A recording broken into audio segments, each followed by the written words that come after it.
Welcome to this explainer. Look, whether you're trying to motivate a struggling team or you're managing a full-blown PR crisis, there's a really high chance you're using leadership strategies that are literally thousands of years old, and you probably don't even realize it. Today, we're going to peel back the layers on the modern professional's vocabulary. We'll see how the exact words you use to run your business actually stem from an ancient manual on human kindness. It's so easy for us as professionals to just throw around corporate buzzwords, right? But when we take a second to trace these phrases back to their actual source material, wow, we uncover an absolute masterclass in emotional intelligence, conflict resolution, and leadership. Let's dive right in and look at how the everyday idioms we toss around in the boardroom hold some incredibly deep historical lessons for managers today. Okay, we need to go the extra mile. You've definitely heard or probably said this exact phrase, maybe while staring at a spreadsheet at 6 p.m. on a Friday. It's the ultimate standard corporate speak for exceeding expectations and putting in that final exhausting push to close a deal. But here's the crazy part.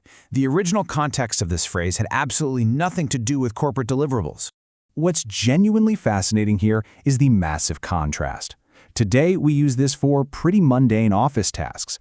But back under 1st century Roman occupation, military law literally dictated that a fully armed Roman soldier could compel any occupied civilian to carry his 80-pound pack for exactly 1 mile. 1 mile.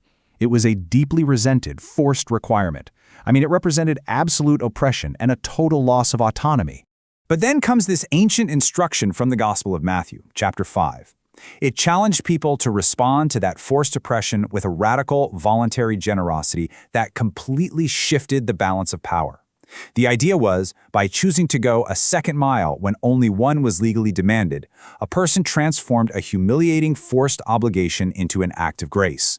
Think about that as a manager. When you ask your team to go the extra mile, you're unknowingly invoking a 2,000-year-old strategy for overcoming bitterness through radical generosity. And this ancient framework extends right to the office water cooler, too. Just think about how we casually label a really helpful coworker. When someone steps in to bail us out of a jam on a late project, we call them a good Samaritan. Today, it sounds like a pleasant, polite little compliment for a nice person in the office, right? But historically, this was the answer to a very difficult, very raw question. What does loving your neighbor actually look like? It was originally a shocking story about a marginalized person stepping up to do what the societal elites totally refused to do. The source text tells of a man beaten, robbed, and left for dead. The respected religious leaders, the exact people everyone expected to help, they just walked right past him.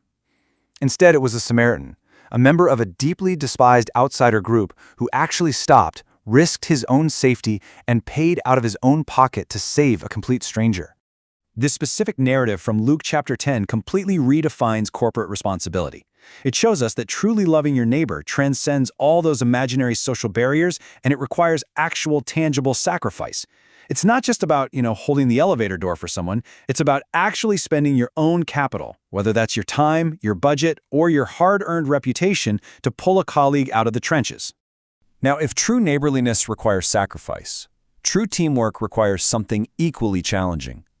We constantly throw around the phrase iron sharpens iron in those endless brainstorming sessions to drum up participation. But listen, this isn't just a catchy slogan to slap on a whiteboard at your next off-site retreat. This concept goes way beyond just politely agreeing with each other. It's a highly strategic blueprint for managers to foster environments where positive friction actually leads to growth. Think about it. You literally cannot sharpen a blade by keeping it wrapped in a soft cloth. It requires the hard, aggressive impact of another piece of metal. It demands close proximity, direct interaction, and most importantly, a culture where team members are actively allowed to respectfully challenge one another's ideas. Derived directly from the book of Proverbs, this is a major wake-up call for leaders. The best managers, they don't just surround themselves with yes-men.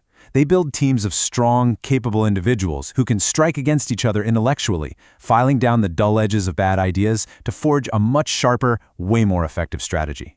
But what happens when that friction turns negative? What do you do when you're suddenly faced with a toxic, hostile situation in the office?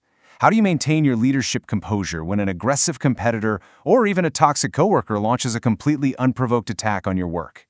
Let's face it, that is a defining moment for absolutely any professional. When we hear the phrase turn the other cheek, we usually kind of roll our eyes and think it means being a total doormat. But historically, it was actually a profound form of nonviolent resistance. It was a power dynamic designed to actively break the cycle of toxicity. When you look closely at it, choosing to turn the other cheek is a highly strategic management choice. Just compare the ancient law of equal retaliation, lex talionis, literally an eye for an eye, to this new approach. Retaliation just guarantees that both sides end up blind, right? But choosing to absorb an insult without firing a shot back, that requires immense, almost superhuman discipline. It abruptly halts the momentum of office politics and prevents a localized conflict from just burning your entire department to the ground. This specific teaching from Matthew challenges leaders to take a hit for the sake of long-term peace, rather than burning the whole company down in some petty turf war. It's really about maintaining your composure and deciding, hey, my primary goal is the health of this organization, not just the satisfaction of my own ego. So what you should really take away from all this is a unified theory of management, where how you treat people is the ultimate metric of your leadership. Whether it's showing mercy to an underperforming employee, breaking down silos between rival departments, or offering radical generosity, these concepts form a massive framework we can call the art of human kindness. It's the ultimate professional application of loving your neighbor, and it is deeply woven into the very words we speak today.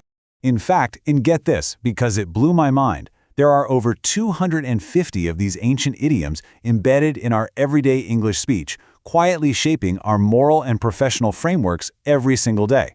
From being at your wit's end, to managing by the sweat of your brow, to avoiding being a wolf in sheep's clothing, our modern boardrooms are literally echoing with ancient wisdom. These aren't just isolated random business quotes. They are fragments of the most influential and widely distributed book in human history. They come directly from the Bible. The principles of loving your neighbor, practicing real integrity, and exercising humility, they aren't recent inventions from some pricey Silicon Valley leadership seminar. They are timeless truths that have survived millennia, simply because they tap directly into the core of human nature. So here is my direct challenge to you. As professionals and managers, dust off that Bible and read these original texts. Unlock the deep, raw leadership context hiding right behind your everyday corporate jargon. Don't just settle for the watered-down modern usage we're all used to. Go read Matthew 5, Luke 10, or the book of Proverbs. Investigate the source material for yourself to see what else you might learn about managing people and navigating life. As you prepare to explore this ancient source material for yourself, I'm going to leave you with this final thought. Are you truly practicing the art of human kindness, or are you just doing the bare minimum? Are you simply checking the boxes, or are you actively utilizing these timeless principles to genuinely transform the people around you? Thank you so much for joining me for this explainer. I highly encourage you to pull that book off the shelf. You might be completely surprised by the masterclass in management waiting inside.